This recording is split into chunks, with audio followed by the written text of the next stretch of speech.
Et donc aujourd'hui, effectivement, nous allons démarrer ce webinaire avec notre partenaire Banque de France et avec Jean-François Ouvrard. Donc je vais d'abord passer la parole à Olivier Perret. Olivier Perret donc, est le président d'Universcience Partenaire et président de Schlumberger France. Bonjour, bonjour à toutes et à tous et merci de votre fidélité pour ceux qui sont là. Je reconnais beaucoup de noms et d'autres qui nous rejoignent ce matin. Bienvenue à ce second séminaire de l'année, et séminaire organisé par Universcience Partenaire. Je vous rappelle, Universcience Partenaire, notre mission est de promouvoir et d'encourager la diffusion de la culture scientifique, technique, industrielle et environnementale auprès du grand public et en particulier auprès des jeunes. Et on fait ça adossé à toutes les structures de musées scientifiques. D'abord Universcience, c'est-à-dire la Cité des sciences et de l'industrie à Paris et le Palais de la Découverte, et d'autres ailleurs en France et même ailleurs à l'étranger. Voilà, dans le cadre de nos groupes de réflexion, on a démarré ces webinaires en 2020 la thématique alors c'était autour des initiatives et des innovations pour une industrie positive et responsable. Et cette année, on a déjà eu un webinaire autour de l'hydrogène et une filière d'excellence en partenariat avec une start-up qui s'appelle Genvia et le CEA et Schlumberger. Et on a la chance aujourd'hui, on change de perspective un peu, mais quelque chose qui nous inquiète un peu également en tant que citoyens et industriels, c'est la question de l'inflation. Et on a la chance d'avoir les grands spécialistes aujourd'hui avec nous de la Banque de France pour un propos qu'ils ont intitulé « Choc inflation, causes et conséquences pour l'activité économique ». Voilà, là, évidemment, comme on le sait tous, la Banque de France suit avec grande attention la hausse des prix, avec ce qui s'est passé dernièrement, ces dernières années, des différentes crises, et en particulier la dernière du fait du conflit et de la guerre en Ukraine. Les entreprises s'inquiètent, comme chaque contribuable, les citoyens et citoyennes, et donc on va être capable de comprendre un peu plus aujourd'hui les mécanismes et la perspective pour notre économie dans les mois à venir. Et j'ai le privilège de vous présenter, et Claude va le faire plus en détail, Jean-François Ouvrard de la Banque de France avec d'autres collègues autour de lui. Et il est adjoint au directeur à la direction de la conjoncture et des prévisions macroéconomiques.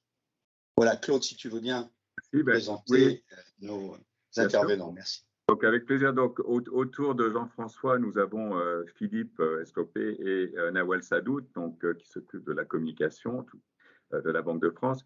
Mais Jean-François, effectivement, qui a un long parcours, va se présenter, expliquer un petit peu comment il travaille d'ailleurs dans la structure et l'organigramme Banque de France. Jean-François, c'est à toi.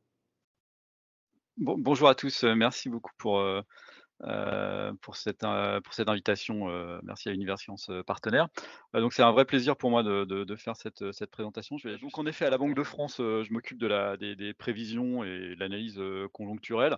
Donc juste en un mot, pourquoi pourquoi c'est important pour nous? C'est pas juste parce qu'on est on est en charge d'observer ce qui se passe, mais c'est évidemment parce que la Banque de France, au sein de l'Eurosystème et en coordination notamment avec la Banque centrale européenne, est en charge, sa mission centrale, c'est l'inflation, et de prendre des décisions de politique monétaire qui doivent permettre d'assurer une stabilité de l'inflation. Donc pour nous, c'est évidemment crucial d'essayer de comprendre ce qui se passe, mais aussi de tracer une perspective. Et donc c'est dans ce cadre-là, vraiment de notre mission centrale qu'on réalise les analyses et les prévisions.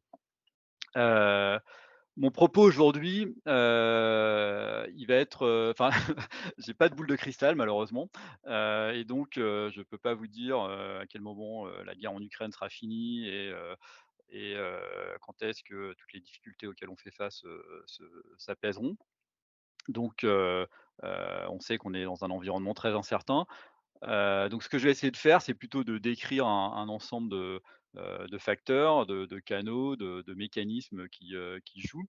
Et puis j'avoue que j'attends aussi beaucoup de la discussion, parce que, je pense que, c'est toujours le cas, mais encore plus aujourd'hui, ce qui se passe, et pour comprendre, c'est beaucoup dans le ce qui se passe dans les entreprises et dans les décisions, individuelles des entreprises, qui a eu un impact, à la fin, fort sur la macroéconomie.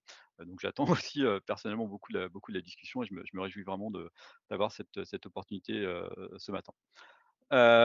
Donc sans plus tarder, je vais commencer, mon propos. Donc ce 1er graphe, c'est quasiment le résumé. Donc c'est l'inflation, des prix à la consommation en zone euro. Donc on voit bien, si on regarde tout à droite, du graphe, qu'on est aujourd'hui dans une situation, tout à fait exceptionnelle, avec une inflation, qui est en zone euro au-dessus de 7. C'est un peu Mmh. moins en France, c'est au-dessus de 5, mais enfin on est dans des situations, tout à fait exceptionnelles. Et puis il n'est pas inutile de se souvenir, d'où on vient, notamment depuis la création de l'euro. Donc on a eu toute une phase, des années 2000 où l'inflation était, finalement assez stable. Alors il y a toujours des petits mouvements, mais assez stable et assez, ancrée autour des 2, qui est la cible de l'eurosystème. On a eu une phase de faible inflation, qui s'est terminée il n'y a pas tellement longtemps et qui a été assez longue aussi, dans les années, 2010 jusqu'à 2020. Et puis donc on a cette période très forte. Et la question, qu'on se pose évidemment et que vous vous posez, c'est combien de temps tout ça va durer? Je vais essayer d'apporter quelques éclairages. Juste avant de commencer, je voulais juste rappeler Jean-François, pourquoi, je me permets de vous couper oui? parce qu'on voit plus vos slides. Ouais, je sais Ah, pas qui gère le truc, mais ça change, les photos changent tout le temps. On voit plus les slides, il y a plus de partage d'écran ni rien. Je vous dis ça parce que c'est compliqué à suivre là. OK. Attendez, je vais le refaire, c'est bizarre.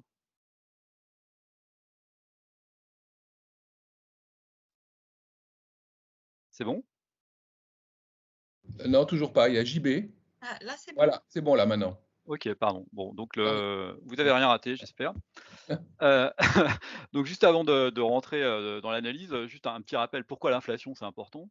Donc d'une part, comme j'ai employé le mot inflation, un grand nombre de fois, je voulais juste vous rappeler ce que c'est que l'inflation. C'est l'évolution moyenne, enfin, ou c'est l'évolution des prix, sur 12 mois. Donc on compare des prix aujourd'hui avec des prix, il y a 12 mois et puis on calcule, leur taux de croissance. Donc c'est ça dont on parle. Après, il peut y avoir l'inflation il y a beaucoup de prix dans l'économie et j'y reviendrai. Ça, c'est le premier point qui est important à bien avoir en tête. Le deuxième point, c'est que, l'inflation quelque part, c'est le pouvoir d'achat de la monnaie, c'est-à-dire ça conditionne, beaucoup de vos décisions. Donc quand vous faites un choix de consommation, vous allez réfléchir au prix aujourd'hui, puis aussi peut-être, au prix, demain. Puis ça peut avoir un impact sur, si vous pensez que le prix va baisser ou si vous pensez qu'il va augmenter, ça peut avoir un impact sur vos comportements. C'est la même chose pour les entreprises. Quand vous allez négocier vos salaires, vous allez aussi, réfléchir à ce qu'est l'inflation, à ce qu'est votre anticipation d'inflation. Donc l'inflation joue un rôle, assez crucial dans toutes les décisions économiques, qu'on peut prendre. Et par conséquent, quand elle est très forte ou quand elle est, imprévisible ou qu'on a du mal à lire, ce qui se passe, ça peut avoir des effets, négatifs, sur le fonctionnement de l'économie, sans parler évidemment d'effets, potentiellement inégalitaires du choc actuel, qui frappe, a priori plus les ménages les plus exposés aux consommations d'énergie et cetera. Donc la maîtrise de l'inflation et le pilotage de l'inflation et la confiance, dans la valeur de la monnaie est quelque chose, d'essentiel pour l'économie et c'est la mission de la banque centrale de garantir la stabilité des prix et c'est pour ça qu'on a cet objectif, dans la zone euro, d'une inflation à 2, qui est vraiment notre seul objectif parce que l'inflation est vraiment un facteur, important pour l'économie. Ça, c'est le premier point que je voulais faire. Le deuxième point, c'est qu'évidemment, dans l'économie, il y a plein de prix. Il y a plein de biens, il y a plein de services, il y a plein de choses et du coup, il y a plein de prix, différents et donc l'inflation, c'est pas la même, pour tout le monde. Donc c'est ce que je voulais illustrer, de façon un peu, caricaturale presque dans ce graphique. Si on regarde la progression, du prix du pétrole sur un an, c'est, 90, 100. Donc c'est, le prix a doublé en quelque sorte, mais c'est évidemment pas, les taux de croissance, des prix à la consommation, même s'ils sont très forts, ils sont plutôt autour de 5, 10 et c'est pas non plus, les prix, à la production, donc vraiment les entreprises, qui vont subir des chocs de prix d'intrants et puis qui vont les passer plus ou moins à leurs clients et qui vont avoir aussi des ordres de grandeur un peu différents. Donc on voit qu'aujourd'hui, par exemple, les prix agricoles à la production, ils sont autour de 20-25% l'inflation. Et puis les prix industriels, on est autour de, alors c'est très hétérogène dans l'industrie, mais sur les biens d'équipement, on est autour de 5-10%.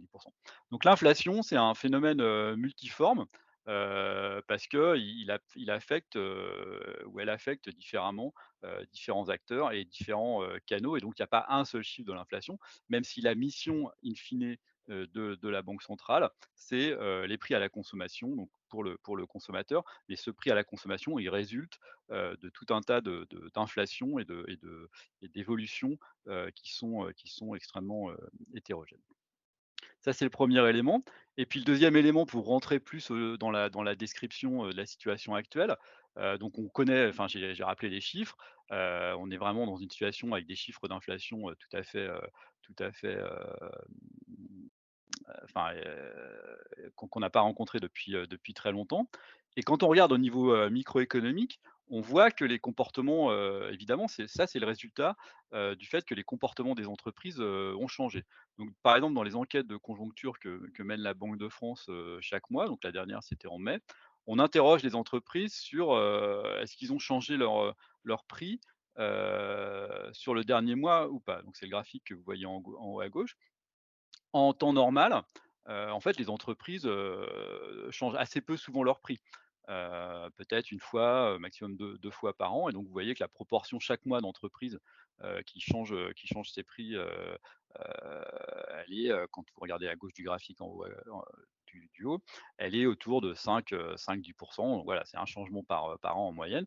Et aujourd'hui, on a des proportions totalement différentes. Vous voyez que dans l'industrie, 50% des entreprises, dans le dernier mois, nous disent qu'elles ont changé leur prix. Dans le bâtiment, 65%, dans les services, 25%. Donc donc quand il y a 50% des entreprises qui changent leur prix, c'est-à-dire que les entreprises changent leur prix tous les 2 mois dans l'industrie. Et donc on est dans un phénomène totalement différent de ce qu'on connaît d'habitude, avec une très forte, rotation sur les prix qui est tout à fait inhabituelle et qui explique cette montée, progressive de l'inflation. Cette situation, elle est évidemment un peu hétérogène entre secteurs. Et c'est ce qu'on voit par exemple dans l'industrie sur le graphique en haut à droite. On voit que dans la chimie ou les équipements électriques, les entreprises nous répondent qu'elles changent très très fréquemment leur prix. Donc vous voyez 60% qui changent leur prix dans le mois. Et c'est beaucoup moins fort dans l'aéronautique ou dans d'autres types de transports ou dans l'habillement. Donc il y a un peu d'hétérogénéité aussi au sein des entreprises. Mais globalement, on est dans une situation où les entreprises changent beaucoup plus souvent leur prix que d'habitude. Et c'est ça qui, peu à peu, provoque cette inflation. Ça, c'est le premier élément un peu micro. Le deuxième élément un peu, de description, je voulais essayer de vous raconter un peu, l'histoire, où on en est aujourd'hui.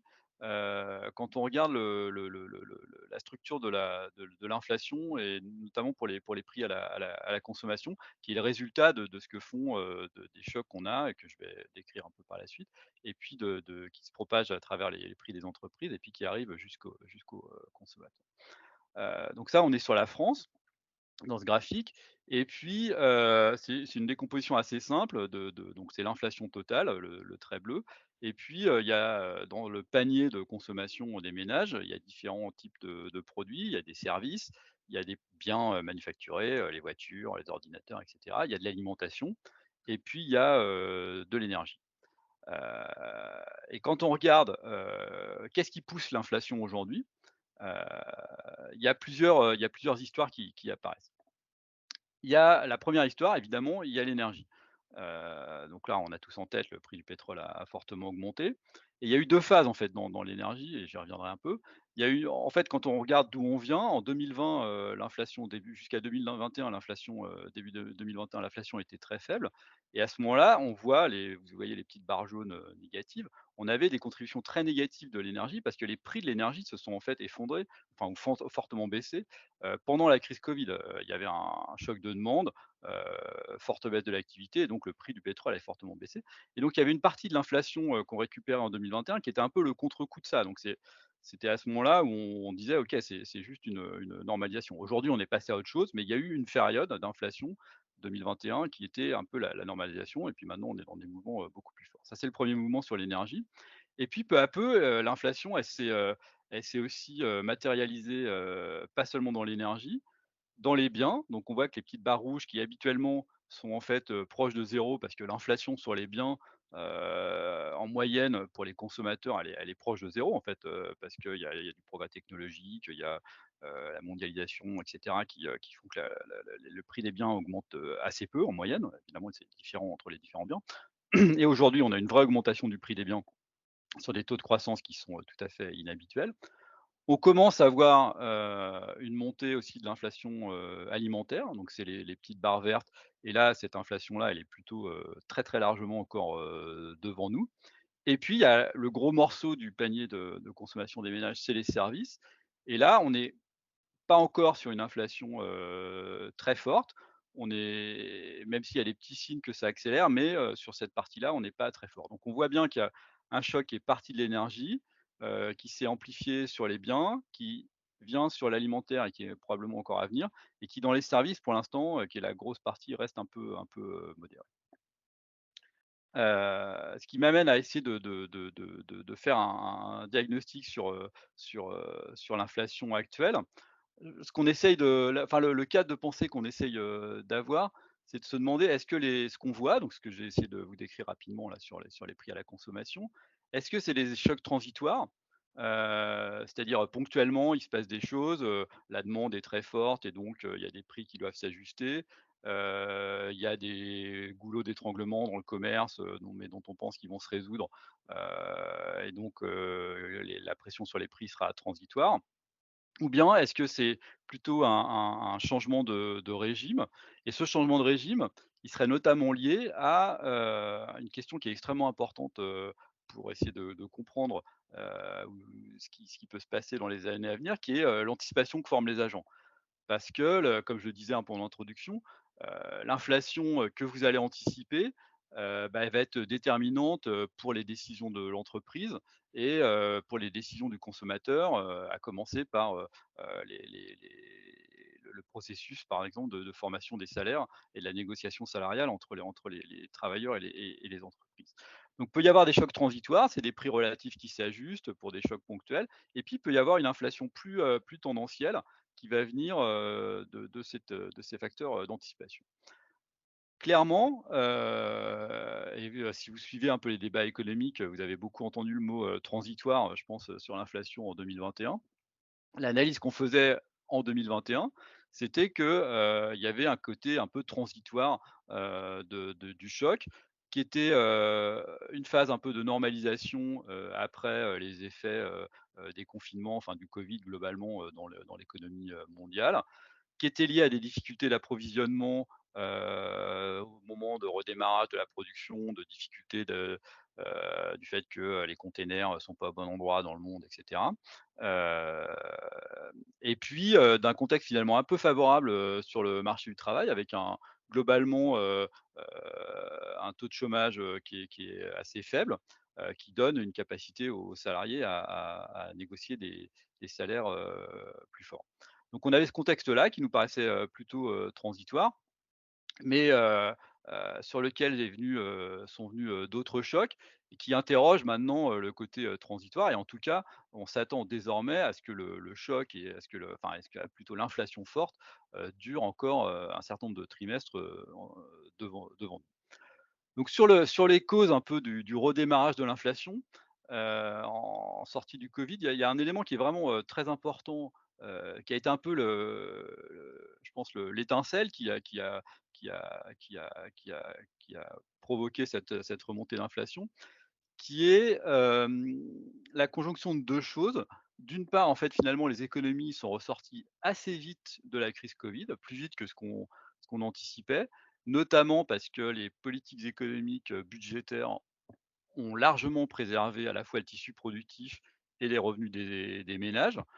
Donc on pense au chômage partiel, et cetera en France et ça a été aussi le cas, de façon encore plus forte d'ailleurs aux États-Unis. C'est un peu ce que montre le graphique en haut à gauche où on voit que le revenu des ménages, le trait vert a même, connu des pics assez forts. Donc il y a vraiment eu une protection des consommateurs et des entreprises qui fait que, quand l'économie a été rouverte après les confinements et cetera, il y a eu un choc de demande assez fort et en plus ce choc de demande, il s'est porté, comme on était quand même dans un contexte un peu, qui restait, contraint, il a induit une déformation, de la structure habituelle de la demande, avec une forte demande, sur les biens, donc une explosion de la demande sur les biens, notamment aux États-Unis, et en revanche une demande sur les services qui est restée, beaucoup plus faible. Donc sur les biens, enfin si on pense en termes concrets, le bricolage par exemple ou, l'équipement de la maison, l'équipement informatique et cetera. C'est des domaines dans lesquels les taux de croissance, de la consommation ont été, extrêmement forts, et l'économie mondiale n'a pas été capable complètement de répondre à ce choc. D'une part parce que, bah, ce n'était pas la structure habituelle de la demande, et d'autre part parce que la situation du Covid, et on le voit encore en Chine avec ce qui se passe, aujourd'hui, et les confinements dans un certain nombre de villes, bah, le Covid continuait de désorganiser les chaînes de production. Donc on a eu d'un côté une tissu productif qui était pas complètement, rétabli, et de l'autre, une demande qui s'est très fortement, portée, sur les biens, et donc la conjonction des 2 a été, fortement, inflationniste. Là-dessus se rajoute évidemment le choc de la guerre, en Ukraine, qui pour nous a des multiples, ramifications. Les chocs qu'on a déjà vus, donc sur le prix des matières premières, le choc qu'on pourrait voir, sur les approvisionnements, physiques. Donc, si on parle d'un embargo, de gaz ou sur le pétrole. Des chocs, sur les chaînes de valeur, donc l'Ukraine, qui est spécialisée, ou la Russie, dans un certain nombre de biens, de produits, très spécifiques, et qui pourraient à terme créer des difficultés. Et puis, un environnement globalement, incertain, qui crée de l'incertitude, qui est de nature à freiner, l'activité, mondiale. Donc ce choc-là, alors que le choc initial, de Covid, il était un peu en train de se résorber. On avait des signaux que, les tensions sur les approvisionnements étaient un peu en train de se normaliser. Ce choc-là vient, réallumer en quelque sorte le choc, de sortie, Covid. Et ça, bah, vous le connaissez tous, hein. Il y a différentes, conséquences de ce contexte. Il y a un choc sur les prix des matières premières, donc on voit bien ici, alors il y a sur les 4 graphiques, vous avez le pétrole, le gaz, en Europe, un indice des prix de matières premières agricoles, et puis un indice de prix des métaux. Donc on voit que toutes les courbes sont évidemment orientées, à la hausse. Heu, donc si on prend par exemple le cas du pétrole, on voit assez bien ce que je disais tout à l'heure, c'est-à-dire qu'il y a eu, si on part de 2019, donc le pétrole, bon, alors il est exprimé en euros, bon, il était autour de 60, et puis après il a fortement baissé en 2020 au moment de la crise Covid, parce que, évidemment la demande mondiale était devenue très faible. Il s'est redressé, donc ça c'était la période, qu'on appelait de normalisation. Ça générait de l'inflation quand il s'est redressé en 2020-2021, mais c'était de l'inflation en quelque sorte de rattrapage, du choc, Covid. Et puis après, il y a cette nouvelle phase qui s'est amorcée, fin 2021, début 2022, de très, très forte hausse du prix du pétrole. La nouvelle, relativement, positive, c'est qu'aujourd'hui, on est plutôt dans une phase de stabilisation, donc sur un niveau qui est élevé, donc on est autour de 100 €, le baril. Mais si on reste sur ce niveau, on aura certes un choc en niveau qui pose des contraintes, sur les ménages, sur les entreprises, mais qui, en termes mais qui n'est pas dans une dynamique où, ça ne cesse de croître en permanence. Et donc si le prix se stabilise, l'inflation finira, comme ça un taux de croissance, ça finira par baisser, d'ici quelques trimestres. Sur les matières, premières, non énergie, bah, on voit aussi des très gros chocs sur les métaux, sur l'alimentaire. Je voudrais insister un peu sur l'alimentaire, sur les matières premières agricoles. Parce que c'est un sujet dont on parle, mais dont on a jusque-là peut-être moins parlé, que, l'énergie ou que les biens. Mais on voit qu'il y a des très fortes pressions, sur les prix des matières premières agricoles, que c'est des prix qui mettent un peu de temps à se diffuser, jusqu'au consommateur final. Et donc, c'est un choc qui est plutôt, devant nous.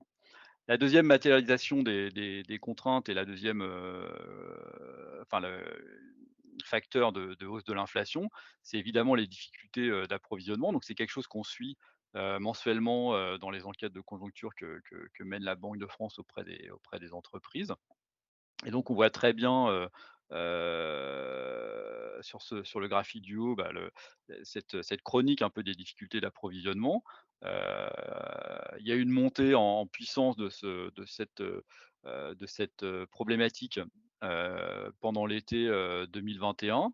Plutôt une stabilisation à l'automne, voire, donc par exemple dans le bâtiment, les entreprises jusqu'au début 2022, et un plus légèrement dans l'industrie, commençait à entrevoir, une amélioration, sur ce front-là, et on voit bien que depuis mars et avril, on est reparti de nouveau, sur des difficultés d'approvisionnement, plutôt en hausse. Donc, voilà, l'espoir qu'on pouvait aller avoir peut-être en décembre, que les tensions qu'on avait, liées à la sortie du covid, étaient en train de s'apaiser.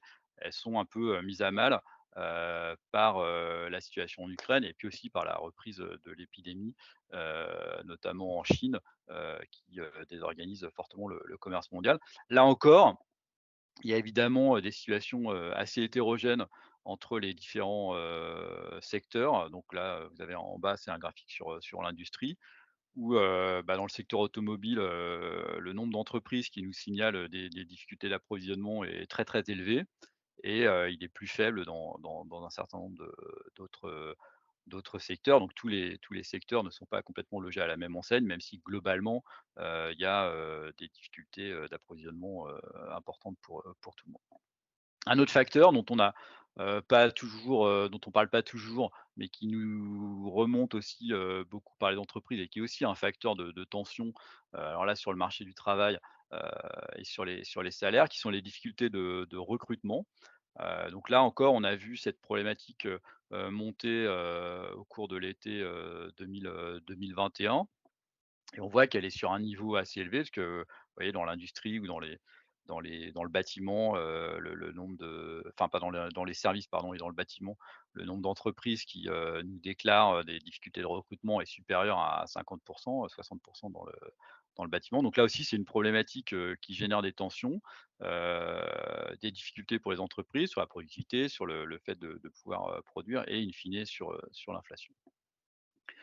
Donc ça, c'est un peu la photo que je voulais faire. Donc on a eu cette double séquence, sortie Covid, Ukraine, sachant qu'on n'est pas complètement non plus sorti du Covid, avec la matérialisation sur les prix des matières premières, sur les tensions sur les approvisionnements, et puis aussi, heu, sur les difficultés de recrutement. Donc la question, évidemment, qu'on se pose tous, c'est combien de temps ça durera, cette période d'inflation, plus soutenue? Donc encore une fois, même si on fait de la prévision, on n'a pas de boule de cristal, donc c'est difficile de répondre à cette question. Mais, ce qui est assez clair à mon sens, c'est qu'on aura une inflation forte encore, un certain nombre de trimestres, devant nous. Je pense qu'il faut vraiment avoir ça en tête. Ce qui nous intéresse aussi, c'est ce qui va se passer à plus long terme, et là, je reviendrai il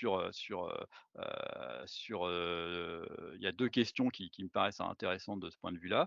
C'est dans quelle mesure ce choc, qui pour l'instant, est quand même essentiellement un choc externe, c'est-à-dire c'est un choc, sur le prix des matières premières, sur les prix agricoles, et cetera.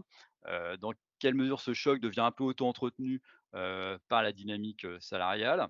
Première question. Et puis dans quelle mesure, ce choc, affecte les anticipations, des agents, heu provoquant éventuellement un risque de désancrage, au sens où, si les gens commencent à penser que l'inflation va être, longue. Alors les gens, ils savent que l'inflation, elle est forte aujourd'hui, mais ce qui est important, c'est qu'ils aient confiance que, une fois que le choc est passé, l'inflation redeviendra, normale. Et donc ça, c'est un élément qu'on surveille attentivement, et sur lequel, je veux revenir, et qui est vraiment crucial pour, ce qui va se passer, dans les trimestres et les années, à venir.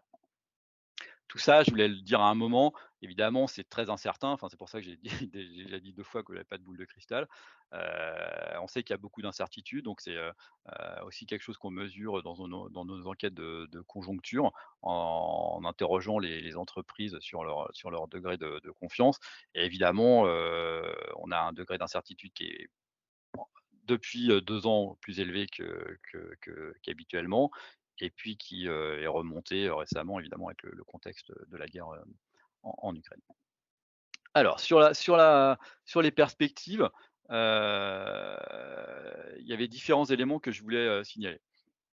Donc j'ai décrit les difficultés d'approvisionnement, les tensions sur les prix des matières premières.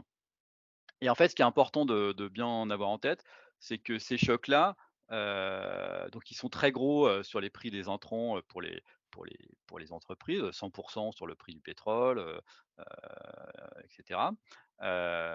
Et après, ils se propagent, peu à peu, heu, dans la chaîne de production, et cette propagation, elle prend du temps.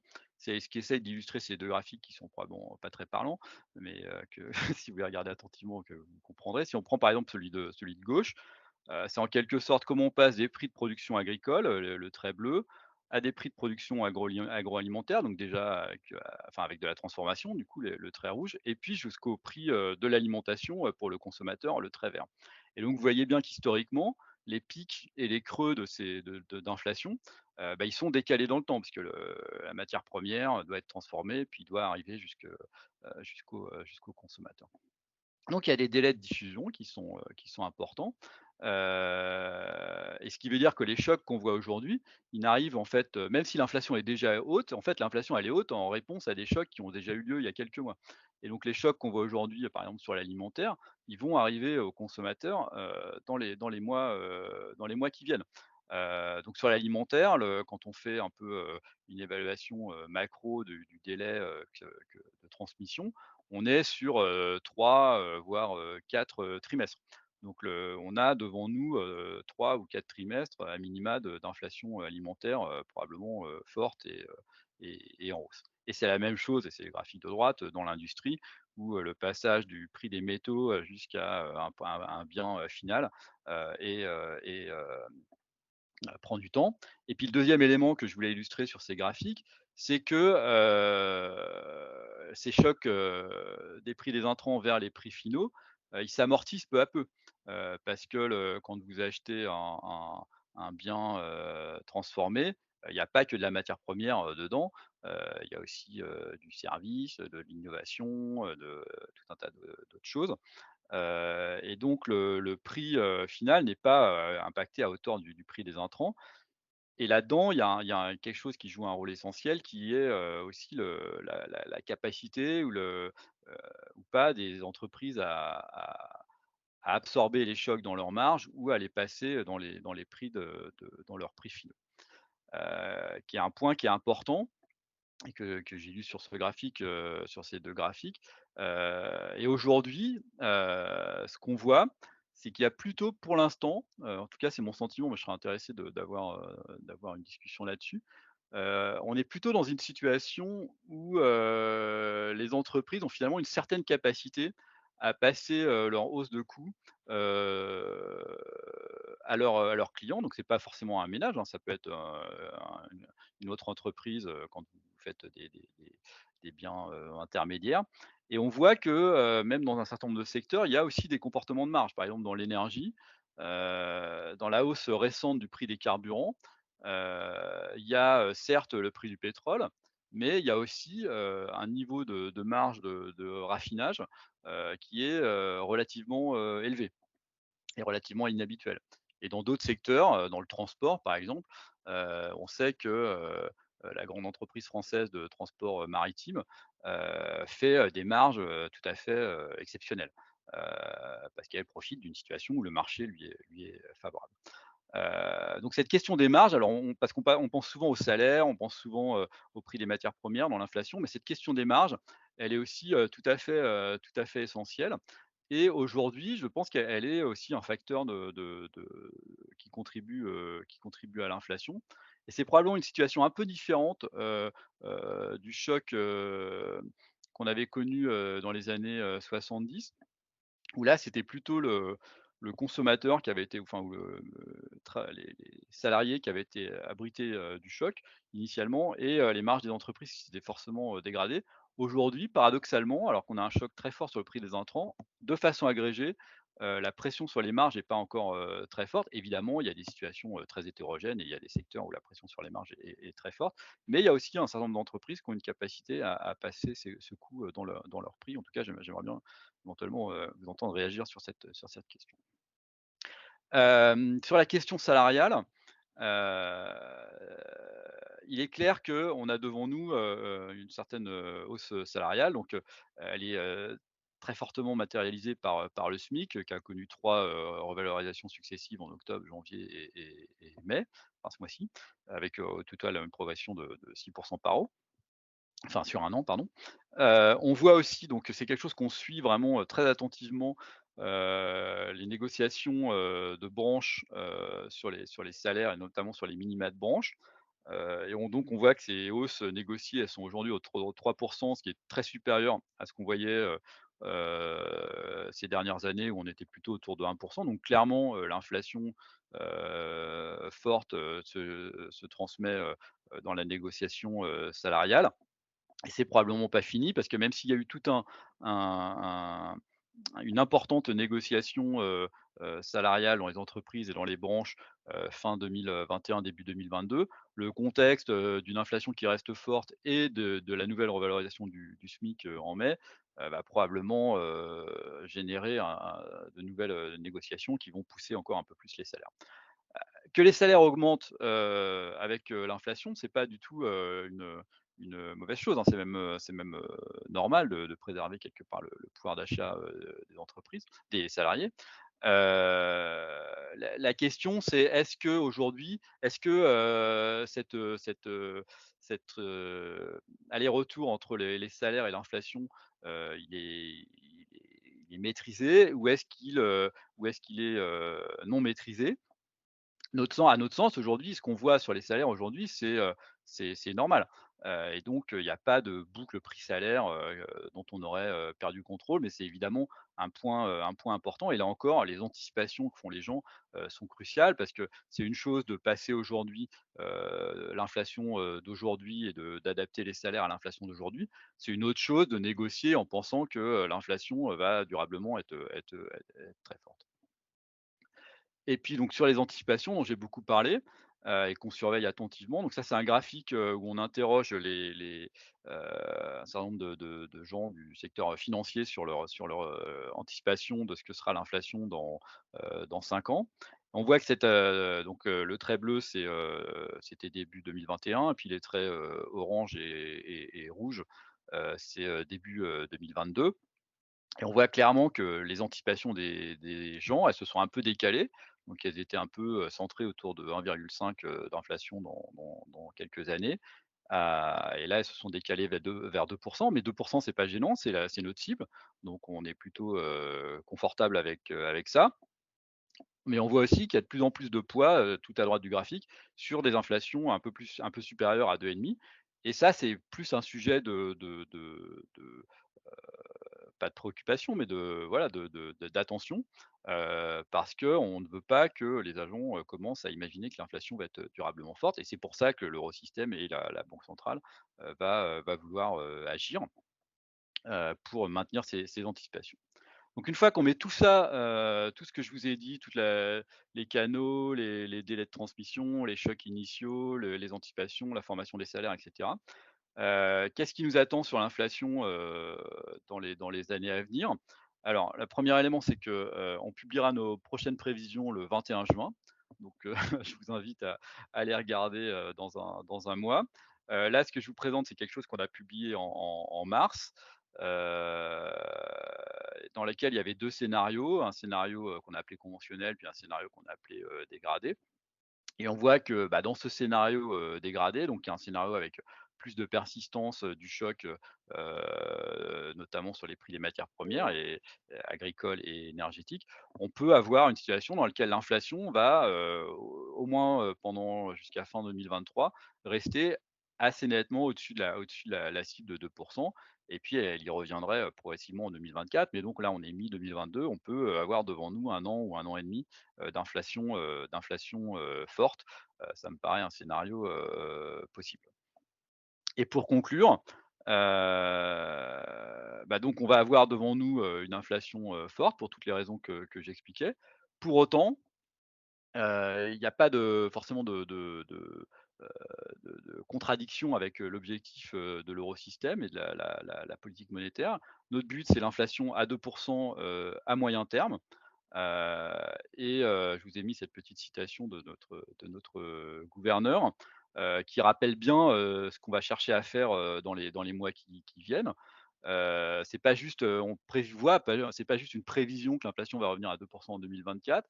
C'est vraiment le système des banques centrales européennes va prendre un certain nombre d'actions, ou va, décider des choses qui vont permettre, progressivement, de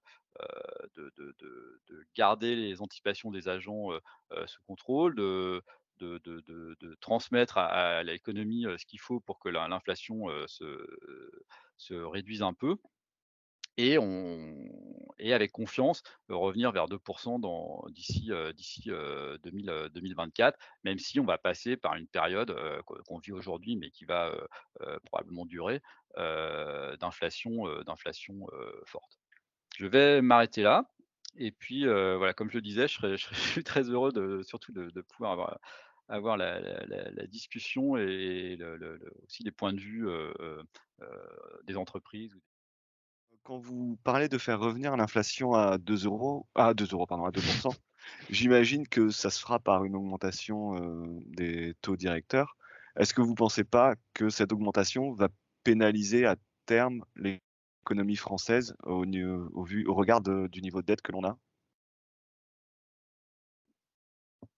Non, je pense que vraiment l'objectif de la politique, monétaire, c'est, de maîtriser l'inflation. Donc c'est le seul objectif qu'on poursuit. Après évidemment heu, ce sera fait, avec un timing, qui n'est pas encore, connu, mais qui sera adapté, aux données, à l'analyse qu'on peut faire de l'économie. Mais vraiment la seule boussole, c'est l'inflation. Heu et donc c'est ça qui sera le facteur, déterminant des décisions qui seront prises. D'accord. Au Japon, on est dans un cadre un peu plus déflationniste, avant le Covid et pendant, et la reprise était peut-être moins visible. Et ce qui m'inquiète vraiment, enfin, vous faisiez allusion à un moment donné dans votre présentation également de l'inflation dans les années 70. Et pour ceux qui étaient déjà adultes à l'époque comme moi, enfin moi j'étais pas encore tout à fait adulte mais étudiante, le mot de stagflation est un fantôme qui s'agite un peu devant nos yeux. Vous ne l'avez pas mentionné, mais est-ce que c'est une possibilité dans le futur? Est-ce qu'il faut s'en méfier? Merci. Merci pour cette question. Hem, je pense que le parallèle avec les années 70, il est intéressant parce que c'est vrai que ça fait longtemps qu'on n'a pas connu des taux de croissance d'inflation aussi forts. Après, on sait qu'on est aussi dans un environnement qui est, totalement différent en termes de, mondialisation, en termes d'institution du marché du travail, par exemple. Je pense aussi qu'on a tiré, à commencer par l'Europe, un certain nombre de leçons du fonctionnement, du marché du travail, de l'indexation des salaires et cetera. Donc, il est pas complètement sûr que le contexte se reproduise, totalement. Sur la stagflation, pour l'instant, c'est pas ce qu'on voit. Enfin, si stagflation, on appelle, à la fois beaucoup d'inflation et puis une récession. Pour l'instant, enfin, j'imagine, c'est ce que vous aviez en tête. Pour l'instant, c'est pas ce qu'on voit, au sens où, quand on interroge, donc j'ai uniquement parlé de l'inflation parce que c'était le sujet aujourd'hui, mais quand on regarde aussi, l'activité, réelle, il y a toujours, les entreprises ont toujours des carnets de commandes qui sont, très élevés. On s'attend à ce que, il y ait une progression, de l'activité, qui reste positive, enfin qui est en ce moment positive et qui soit positive, sur le 1er, trimestre. Donc sur le deuxième trimestre, pardon. Donc il y a un contexte d'activité qui n'est pas, très fort, mais qui reste, positif et il me semble, que dans les entreprises, en tout cas les entreprises industrielles à qui j'ai pu parler dans les semaines, qui passés, ont plutôt des carnets de commandes très, très élevés avec toutes les difficultés dont je parlais. Donc on n'est pas dans cette situation-là pour l'instant, à mon sens. L'attitude donc des banques, augmentation des prix implique le besoin d'argent qui engendre des demandes de prêts, puis des hausses de taux d'intérêt. Bah, alors l'attitude des banques, elles sont assez grandes pour décider toutes seules, non, mais si on s'engage dans un et c'est un peu ce qui se passe d'ailleurs aux États-Unis et qu'on voit déjà sur les taux des prêts immobiliers, on voit aujourd'hui une hausse. On sait qu'en France, ils ont un peu bougé, mais c'est aussi normal, c'est la transmission de la politique monétaire. Si on s'attend à ce qu'il y ait des hausses de taux à un moment dans les mois qui viennent, il est clair que c'est aussi pour que les taux d'intérêt remontent, offerts par les banques. Donc ce sera le phénomène normal de transmission de la politique monétaire qui, de fait, freinera un peu la production du crédit, même si on reste sur des niveaux de taux qui sont extrêmement faibles. Enfin, il faut quand même se souvenir d'où on part. Mais en effet, devant nous, il y a plutôt une hausse des taux qu'une baisse, c'est certain. Je voudrais donc votre sentiment sur l'évolution des taux de change euro et dollar. Alors c'est pas la chose la plus facile à prévoir, mais parce qu'on a souvent tort. Mais je pense qu'aujourd'hui, il y a un décalage entre la situation américaine et la situation européenne. Heu, Clairement, Bien. donc j'ai essayé de le montrer dans un Oui, graphique, la surchauffe mondiale oui. du côté demande, elle a été quand même beaucoup provoquée Attendez, je vous dis ça. aux États-Unis. Il a une Heu, nacelle? Pardon, quelqu'un a oublié de couper son micro.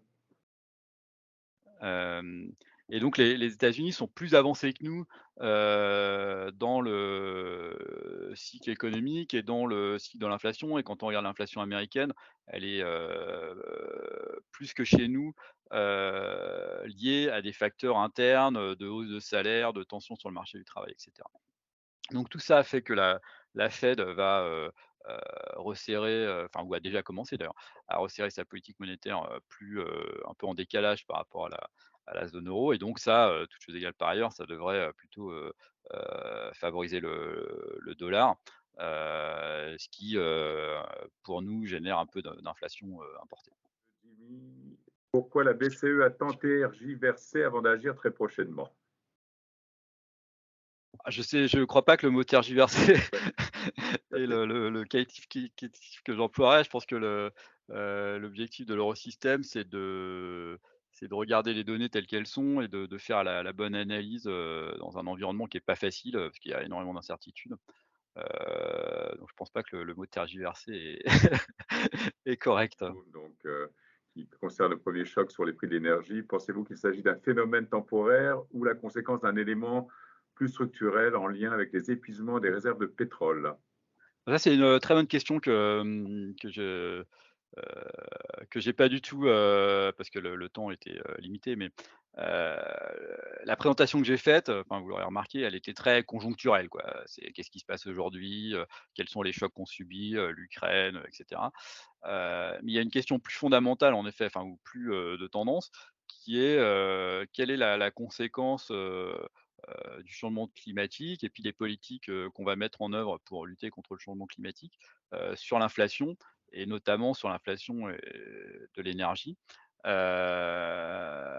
Donc la partie inflation énergie, elle est clairement probablement plus inflationniste. Enfin, si on fait des taxes carbone à hauteur, en plus de ce qu'on, enfin, par exemple des taxes carbone à hauteur de ce qu'on devrait faire pour obtenir nos objectifs climatiques, c'est inflationniste. Après, il peut y avoir d'autres facteurs un peu désinflationnistes, le progrès technique, et cetera. Donc c'est pas complètement évident d'imaginer ce que sera l'impact du changement climatique et de la lutte contre le changement climatique sur l'inflation, mais c'est un sujet sur lequel on travaille énormément, parce que c'est assez crucial de justement de regarder à travers les chocs. C'est-à-dire, là, on a les chocs, on essaie de comprendre quels sont les chocs, mais la tendance aussi de moyen terme est assez importante, et le climat, enfin, je pense que c'était un peu la question sous-jacente, sera un facteur très, très important de cette tendance de l'inflation à moyen terme. Moi, c'était dans quelle mesure est-ce que la transition énergétique et les investissements massifs d'infrastructures et même technologiques, dans quelle mesure vous êtes capable de modéliser ça sur le long terme? Et bah, donc, je vais vous faire la même réponse. Donc, c'est clair que c'est Ouais. un sujet qui est très important. Il y a pas mal de raisons de penser que ça peut pousser l'inflation à la hausse, mais il y a aussi des raisons de penser que ça peut pousser un peu l'inflation à la baisse. Et c'est vraiment un sujet sur lequel on travaille. Il y a une revue stratégique de l'Eurosystème, alors c'est un peu du truc pour insider, mais dans lequel l'Eurosystème a réfléchi justement à ses priorités en 2021 et le climat est très haut sur la liste des priorités. Donc on va essayer de produire des choses dans les mois qui viennent pour alimenter le débat public sur cette question assez fondamentale en effet. Donc, doit-on s'attendre à une hausse de l'endettement des ménages? Et si oui, quel impact sur l'économie et l'inflation? Bah, sur les ménages en fait, aujourd'hui ce qui s'est passé alors c'est toujours compliqué de parler des ménages parce que les ménages c'est quelque chose de très divers. Enfin il y a des ménages avec des revenus plus importants que d'autres et du patrimoine plus fort que d'autres. Mais aujourd'hui, ce qui s'est passé pendant le Covid, c'est plutôt l'inverse. C'est-à-dire que comme les ménages, les revenus des ménages ont été plutôt préservés, d'un côté et que la consommation a été, réduite, un peu de force parce qu'on n'a pas pu, voyager, aller au restaurant, acheter exactement tous les biens qu'on aurait souhaité acheter. Il y a eu un énorme surplus d'épargne, c'est-à-dire un plus d'épargne que ce qui aurait été fait normalement, qui est très, très gros, qui est autour de 180 milliards, quelque chose comme ça. Et qui est évidemment plutôt localisé, dans le haut de la distribution de revenus. Donc aujourd'hui, le sujet sur les ménages, il est pas trop sur leur endettement, il est plutôt sur est-ce que ce surcroît d'épargne qu'ils ont accumulé pendant la crise Covid est de nature, à aider à amortir le choc. C'est-à-dire si vous avez, accumulé beaucoup d'épargne et que vous faites face aujourd'hui à une hausse de prix, peut-être que cette épargne peut vous aider à mieux, traverser le choc. Donc c'est une question qui est ouverte. Après, je pense qu'il y a des questions de distribution, c'est-à-dire que cette épargne, elle est plutôt sur les hauts revenus. Le choc de prix de l'énergie et le choc de prix alimentaire, il impacte tout le monde, mais proportionnellement, il impacte plus le bas de la distribution des revenus et donc on n'est pas complètement sur le même sujet, mais le sujet ménage, il n'est pas tellement sur la dette, aujourd'hui.